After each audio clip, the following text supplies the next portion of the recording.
Travailler en ligne fait rêver beaucoup de personnes. Liberté, voyage, indépendance. Mais la réalité est plus nuancée. Derrière les belles images de digital nomade, il y a aussi des difficultés bien réelles.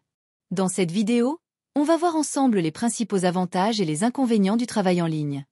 Le plus grand avantage, c'est la liberté. Quand on travaille en ligne, on choisit souvent son lieu de travail, chez soi, dans un café ou en voyage. Cette flexibilité permet d'adapter son emploi du temps à son style de vie et de mieux équilibrer travail et vie personnelle.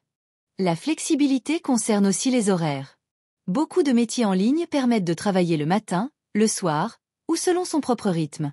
C'est une chance énorme pour ceux qui veulent éviter le entre 9h et 17h traditionnel et créer un mode de vie sur mesure. Le travail en ligne permet aussi une grande autonomie.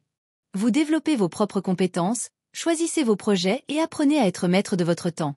C'est une expérience qui vous pousse à être plus créatif, plus indépendant et plus responsable dans votre façon de travailler. Autre avantage, les opportunités internationales.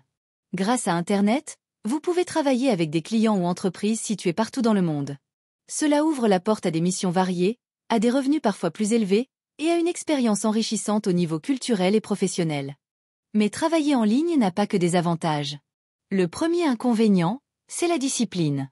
Sans patron derrière vous, il est parfois difficile de rester concentré et productif. La tentation de procrastiner est grande, surtout quand on travaille depuis la maison. Un autre défi, c'est la solitude. Travailler seul, sans collègues autour de soi, peut être pesant sur le long terme.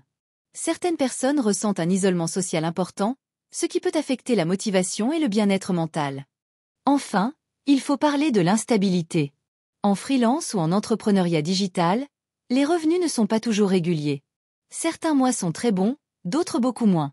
Il faut apprendre à gérer son budget, économiser et développer plusieurs sources de revenus pour éviter la dépendance à un seul client ou projet. Le travail en ligne offre donc beaucoup de liberté et d'opportunités, mais il demande aussi une forte discipline et une bonne organisation.